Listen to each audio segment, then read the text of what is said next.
말씀인 시편 100편 4절입니다. 감사함으로 그의 문에 들어가며 찬송함으로 그의 궁전에 들어가서 그에게 감사하며 그의 이름을 송축할지어다.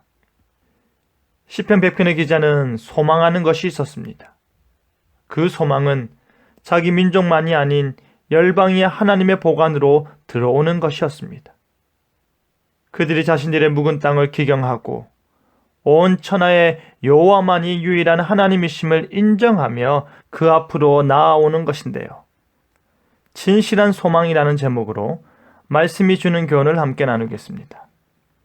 지금 시편 기자는 온 백성들에게 감사와 찬송을 명령하고 있습니다. 그들이 감사하고 찬송해야 하는 데는 분명한 이유가 있는데요.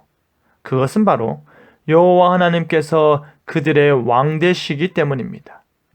왕이 오시는데, 왕이 행차하시는데, 더군다나 그 왕이 의로 통치하시되 사랑과 자비가 풍성하신 왕이시니 어찌 고개 숙여 경의를 표하지 않겠습니까? 지금 이스라엘 백성들은 억지로 고개를 숙이거나 종교적 의무로 존중을 표하는 것이 결코 아닙니다. 그들은 기쁨이 충만하여서 온몸이 감격하여 자발적으로 하나님께 감사와 찬송을 표하는 것입니다. 3절을 보시면 시편 기자는 이렇게 자발적으로 기쁨에 넘쳐 경의를 표하는 그 왕이 누구인지에 대해 말하고 있는데요. 자신들이 마땅히 감사해야 하고 마땅히 찬송할 수밖에 없는 그 왕은 바로 여호와 우리 하나님이다 라는 것입니다. 그것을 너희는 알지어다 라고 합니다. 다른 모든 신들을 부인하고 언약의 하나님이요 아브라함과 이삭과 야곱의 하나님이시요 모세를 통해 이스라엘을 구원하신 바로 그 여호와 하나님께만 충성을 다짐하며 고백하는 말이 바로 여호와가 우리 하나님이다 라는 표현입니다. 시편 기자의 강조처럼 우리는 이것을 분명히 알아야 합니다. 이 말은 너희는 오직 여호와께서만 하나님이시라는 사실을 인정하고 여호와의 주권에 대한 고백에 따르는 모든 요구들과 의무들을 그의 백성된 너희들의 삶에 포함시키라는 의미입니다. 그 이유는 무엇입니까? 그가 우리를 지으신 자요, 우리는 그의 것이요, 그의 백성이요, 그의 기르시는 양이기 때문입니다. 우리는 그의 소유라는 말입니다. 여러분, 여호와 하나님께서 이스라엘을 그의 상속자로 그리고 그의 목장의 양으로 선택하셨습니다. 그뿐 아니라 열방을 향한 하나님의 뜻은 모든 나라 백성들이 제사장 나라여 언약 백성인 이스라엘을 본받아 예루살렘 성전에 모여 하나님을 예배드리도록 하는 것이었습니다.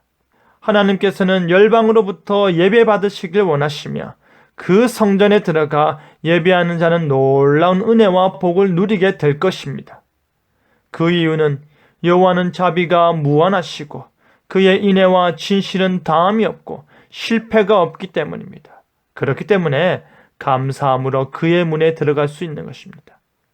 6절을 보면 우리가 여호와께 찬양하고 감사를 드려야 할 이유를 마지막으로 설명하고 있는데요. 그는 먼저 선하셔서 자비에 풍성하시기 때문입니다. 그가 죄와 심판에 있어서 인자하시기 때문입니다. 또한 그가 성실하시기 때문입니다. 이는 오고 가는 모든 세대에 있어서 하나님은 그의 선하심과 인자를 베푸신다라는 점을 언약적으로 분명히 말하고 있는 것입니다. 사랑하는 성도 여러분, 여러분은 하루하루 얼마나 감사하고 계십니까? 여러분은 지난 며칠 동안에 얼마나 진솔한 찬송을 하나님께 올려드렸습니까? 우리의 삶을 가만히 묵상만 하여도 우리의 삶 속에서 하나님을 향한 감사와 찬양의 제목이 날로 생겨날 것입니다. 우리에게는 하나님을 찬송할 이유가 있습니다. 우리에게는 하나님께 감사할 이유가 있습니다. 우리가 그의 소유이기 때문입니다. 우리가 하나님의 것이기 때문입니다. 우리는 하나님의 양이요, 하나님의 자녀요, 하나님의 상속자이기 때문입니다. 사랑하는 성도 여러분, 그 선하시고 인자하시며 신실하신 하나님께서 우리에게 여전히 변함없이 다가와 주시고 은혜를 베푸신다면 그 이유들이 바로 우리의 찬송이요, 우리의 감사가 되는 것입니다.